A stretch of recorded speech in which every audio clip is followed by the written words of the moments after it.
So in this video, we're going to be talking about granulomatous inflammation, which is a subset of chronic inflammation, or also known as granulomas.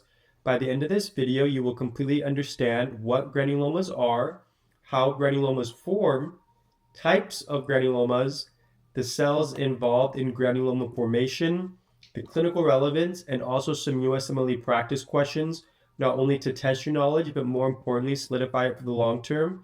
Be sure to check out the healingpowerofnature.com and also our Patreon for some of the best materials on the market. So to start, I want you to imagine your immune system is a group of construction workers trying to clean up a toxic spill. For an example, infections or foreign substances. Normally, the immune system is able to remove the mess and everything goes back to normal. But sometimes the spill is too stubborn, for an example, and they can't clean it up. So instead of letting it spread, they decide to build a brick wall around it to keep it contained. That brick wall is a granuloma. So granulomatous inflammation is a special subtype of chronic inflammation that often confuses medical students, but we're going to break it down in the simplest and most high-yield way possible. So what is a granuloma? So a granuloma is a collection of activated macrophages, also known as epithelioid histiocytes, that form when the immune system tries to wall off something it cannot destroy, such as persistent infections or also foreign substances. Think of it like building a fortress around a threat to prevent it from spreading, or also a mess that you can't clean up, so you build a brick wall around it. There are different types of granulomas. There's caseating and non-caseating. So first, non-caseating granulomas have no necrosis. So what happens? So granulomas form without central necrosis, meaning that the tissue inside is still alive.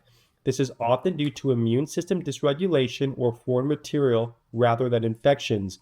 Some common causes are sarcoidosis, an unknown cause but commonly affects the lungs. There's also Crohn's disease, which is a GI tract inflammation, skip lesions, and non-caseating granulomas. Also cat scratch disease, which forms stellate granulomas or star-shaped granulomas. And additionally, reaction to foreign materials, like an example, structures or medical implants. When it comes to caseating granulomas, they have central necrosis present. So what happens? The center of the granuloma undergoes necrosis, creating a cheesy-like appearance. This happens because the immune system is trying to kill a difficult to clear infection, but the tissue inside dies in the process. Some common causes would be tuberculosis or TB, caused by Mycobacterium tuberculosis. Also fungal infections like histoplasmosis or blastomycosis. Tips for you to remember this. So remember, non-caseating is no cheese. Caseating granulomas look like cheese, but non-caseating ones do not. So caseating equals crumbly cheese-like. If a granuloma is caseating, you must rule out TB first.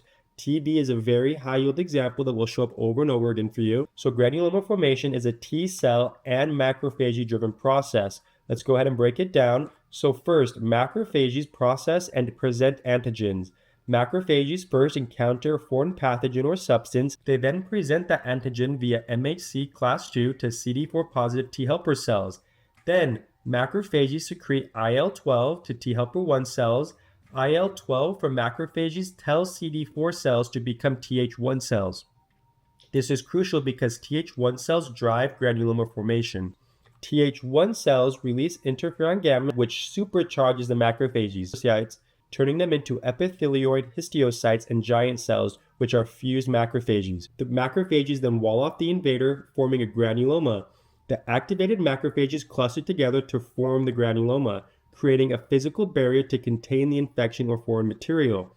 So some high yield and clinical relevance. Remember, granulomas are a sign of chronic inflammation, meaning they persist for a long time. They can help fight infections, but if they persist too long, they can cause tissue damage and organ dysfunction, like for an example in pulmonary fibrosis and TB. Diseases that are commonly associated with granulomas. Infectious causes like TB, fungal infections, cat scratch disease. Autoimmune diseases like sarcoidosis and Crohn's disease, occupational exposures like silicosis, and also foreign body reactions like sutures, talcs, or implants. So what happens is macrophages present the antigen on MHC class II, T cells or CD4 positive cells get activated, then IL-12 tells cells to become Th1. Macrophages then get supercharged by interferon gamma. Let's go ahead and jump into a few practice questions. Like I always tell you, read the last sentence first, then your choices, then the entire question. So if you chose B, Mycobacterium tuberculosis, that's correct.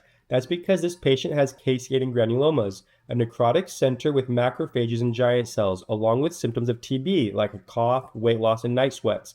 Mycobacterium tuberculosis is the classic cause of caseating granulomas, which are cheese-like necrotic structures. So let's go ahead to the next question. I'll give you a few minutes, then we'll come back and review. So if you chose B, sarcoidosis, that's correct. That's because this patient has bilateral hilar lymphadenopathy and non-caseating granulomas, which are the hallmark for sarcoidosis, a disease commonly affecting African American women. Next, I'll go ahead and give you a few minutes and then we'll come back and review the question. So if you chose C, chronic T-cell mediated activation of macrophages, that's correct. So granulomas in Crohn's disease form due to chronic activation of macrophages by T helper cells, especially Th1 cells. The immune system walls off the persistent immune trigger, leading to non-casing granulomas in the intestinal wall. So that concludes our video for today. If you found this helpful, please like and subscribe. Also check out thehealingpowerofnature.com and also our Patreon for some of the best materials on the market. Thank you very much. We'll see you next time.